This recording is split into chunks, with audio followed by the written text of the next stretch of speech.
Welcome to Surviving Roots, the podcast where we navigate the messy, beautiful work of healing and growth. I'm your host, Cari Fund, and this is your space to breathe, reflect, and find strength. Whether you're breaking free from old patterns, healing from loss, or rebuilding your story one small step at a time, you're in the right place. So take a deep breath, give yourself this time, and let's uncover the tools to move forward with courage. This podcast is for you. Hello, everyone. Welcome to Surviving Roots and to my very first solo episode. I can't believe I'm doing this. It feels a little surreal sitting here, I have to admit, just me and this mic, but this feels like the perfect way to reflect and connect with all of you as we move into February. It's my birthday month, y'all. I'm going to be the big 4-7. For those of you who don't know, I was born on Valentine's Day, February 14th.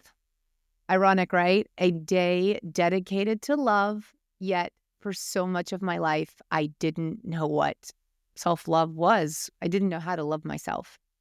It wasn't until my 30s that I truly began to understand what it meant to turn inward, to give myself the care, the compassion, and the grace that I had always searched for, in the world and in others.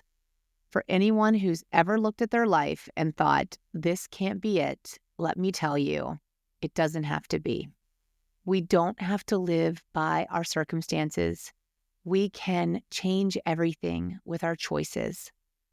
I firmly believe that life stamps grit in our bones, darkness into our light, and demands that we walk through hell sometimes just to find out what's already inside of us. Power. Yes, power. And what if I told you that everything you need to create the life that you've always dreamed of, that you want for yourself, is already within you, waiting for you to believe in yourself? Here's the truth. The hardest choices in life are rarely the easiest ones to make, but they are the ones that lead to our healing, our growth, and our freedom.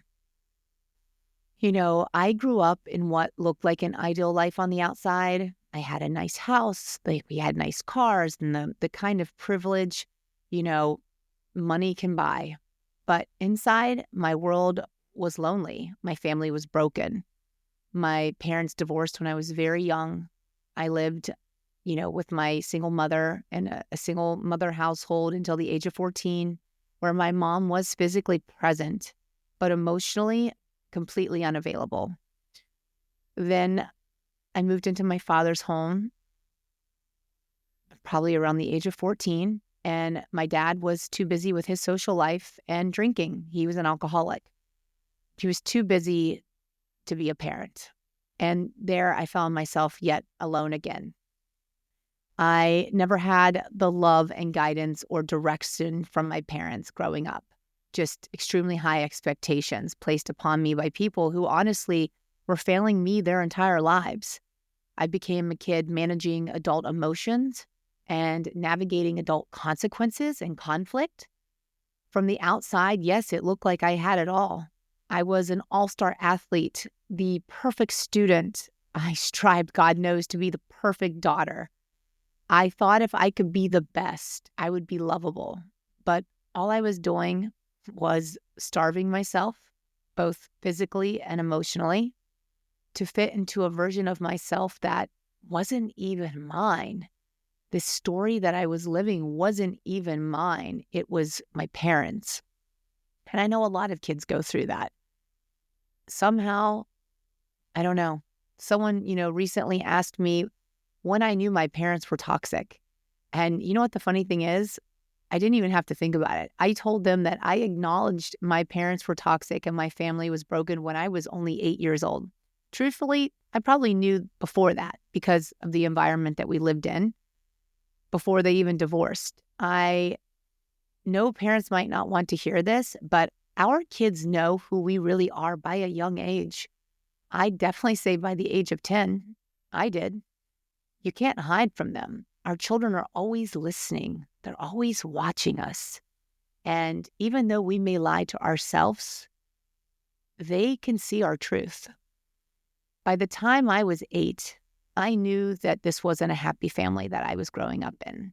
I knew that my parents didn't have a healthy marriage, and I knew that they weren't being good parents. I knew that because of the way I felt. At that young age, I was already carrying guilt and shame. I was already feeling unlovable and unworthy.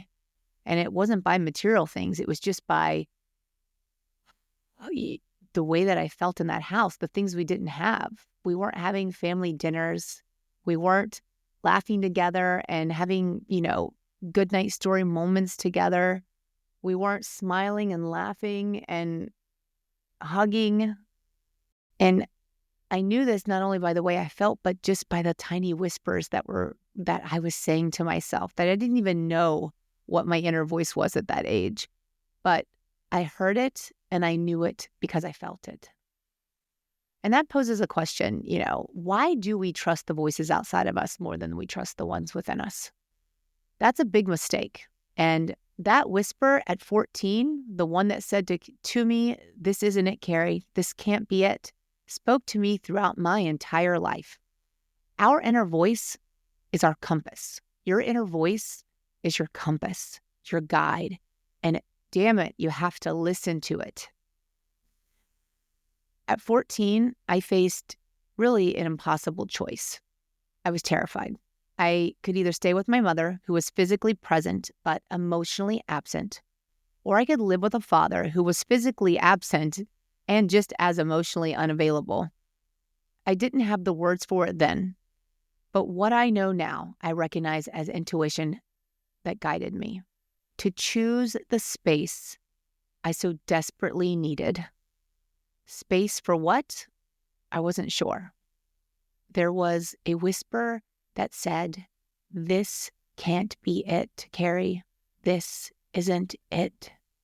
That summer, I visited my father and I never returned to live with my mother. It was terrifying and heartbreaking to say those words to her on the phone that day out loud, that I wasn't going to come home. Because in that moment, I knew that I had broken my mother's heart even more. I had to break her heart to save my own heart. And that's no decision a child should ever have to make. And then have to feel guilty for it. And in that moment, I don't even recall her asking me why. It was, "How could you?" However, that call and that choice, it was also a glimmer of control that I realized that I had. A realization that I had the power to make decisions for myself. For my mother, it was a betrayal. In her eyes, I was no longer her daughter. I was the enemy, the cause of more pain. That single decision set the stage for healing, though. Though it would also take decades, God knows it has taken me decades, to really come into healing and embrace it head on with honesty. It taught me a hard truth that sometimes survival means carving out space for yourself, even when you have no idea what to do with it yet. Looking back, I see the choices, I do. Looking back, I see the choice wasn't just about picking between two parents, two toxic narcissists. It was about navigating a world neither of them took responsibility for putting me, their child, in such an impossible position. I became a kid who had to, choose between two people who were supposed to love me the most. A kid who had to lie to judges in courts. A kid who had to play roles that I didn't even understand, trying to please the adults who treated my existence as a battleground. That experience shaped me throughout adulthood. Decades of people-pleasing, perfectionism, and emotional and physical starvation. I tried to soothe the emptiness with bulimia.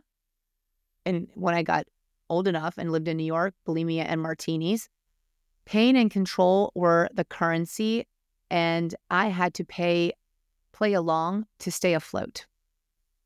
My father made me even write bitch in the memo lines of the checks to my mother for her alimony monthly payments, not as an act of rebellion, but as a warped form of survival in a home where sometimes their cruelty with each other was just normalized. Neither of them stopped to think about what it meant for a child to be put in that position, let alone how it would shape my sense of worth or safety in the world. That's the thing, is when two people who brought you into this world hate each other so much, and you start to realize don't really like themselves that much. What does that say about their child? What does that say to their child? What does that say about myself? But in that chaos, I learned to create space for myself, space that would one day become the foundations for my healing. And it was a long road. It was a long road of shame and guilt and pain and disordered eating and numbing and living this fake perfect life, pretending that I was so strong, yet I was fragile, making my pain into this armor to protect myself from anyone, because God knows I really couldn't afford any more pain or hurt or trauma. I was just really trying to survive all through my teens and my 20s. And at 31, I made another hard decision of my life. I broke up with my mother. I severed the connection that began once with the umbilical cord.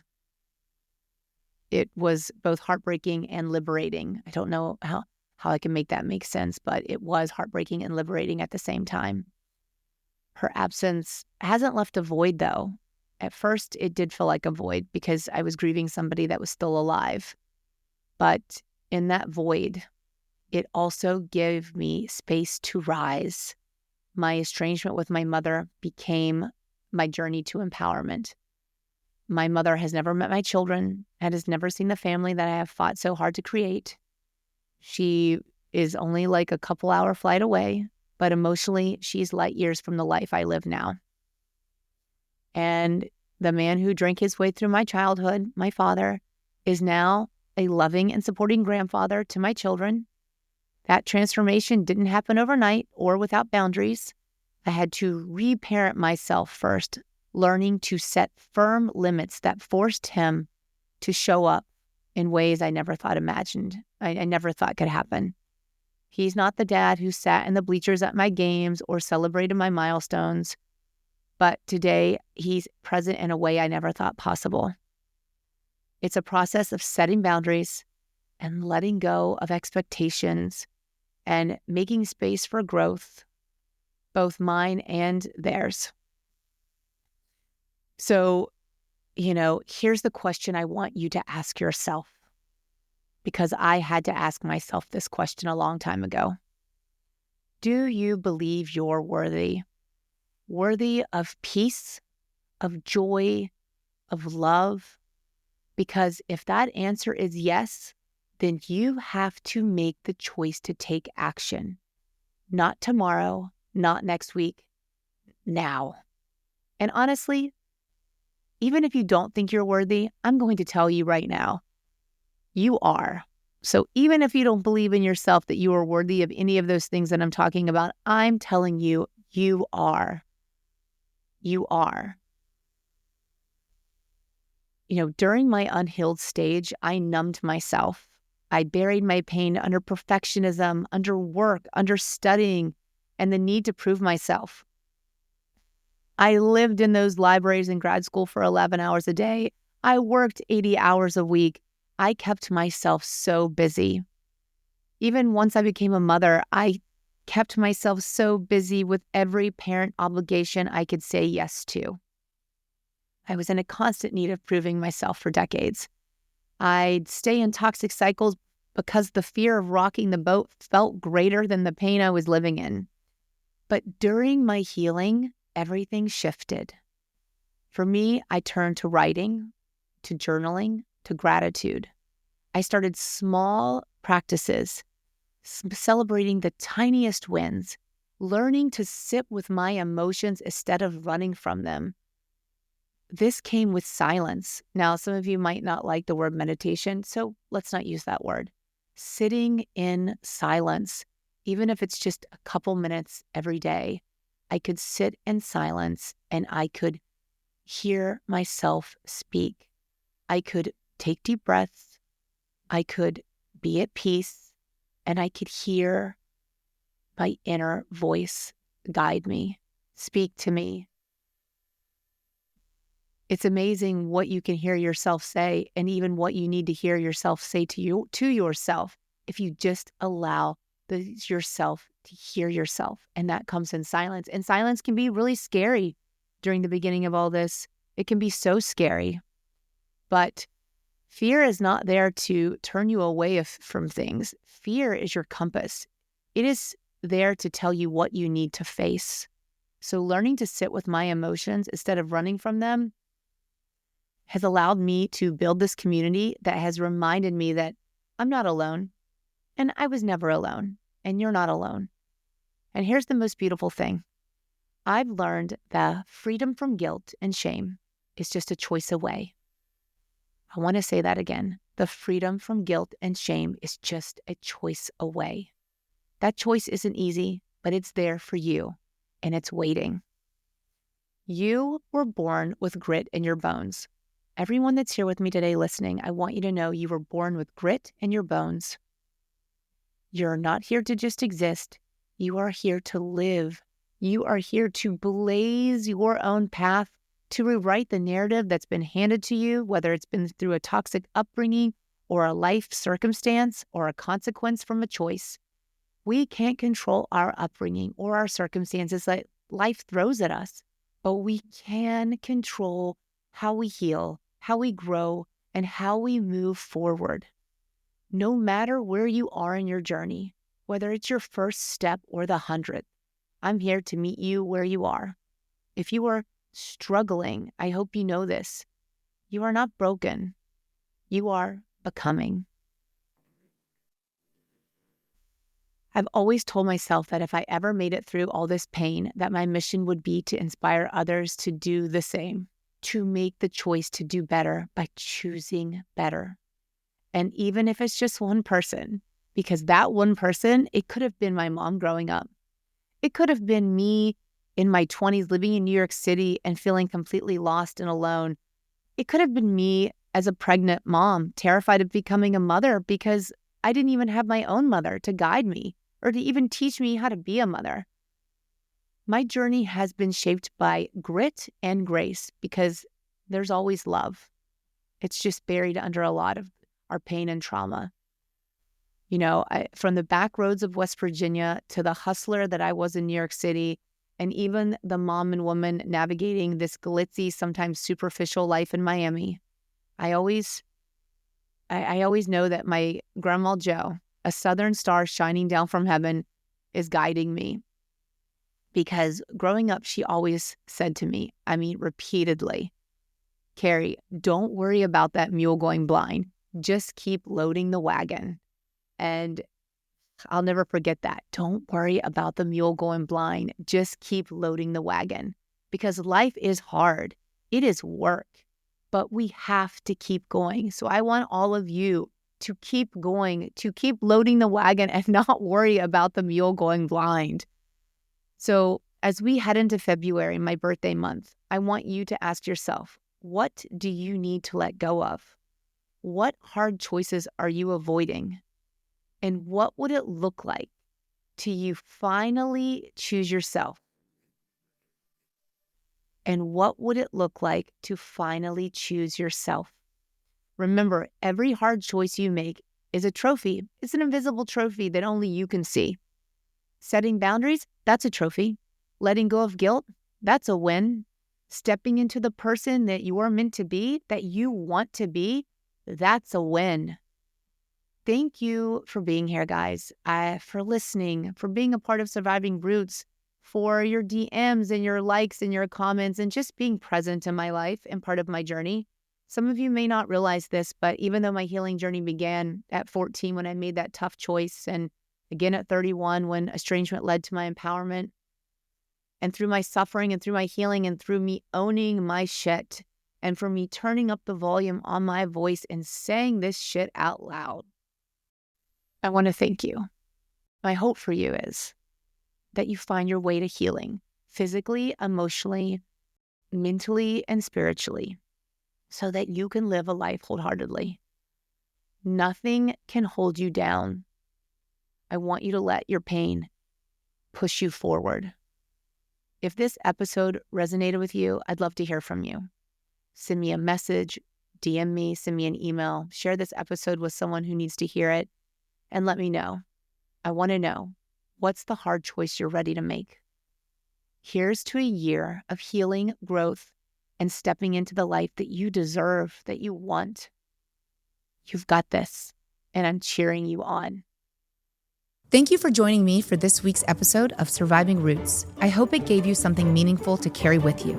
Let's keep this conversation going. Find me on Instagram at cari.fund, where I'll share more from the show. Don't forget to subscribe, leave a review, and share this with someone who needs it. And remember, we are the choices that we make.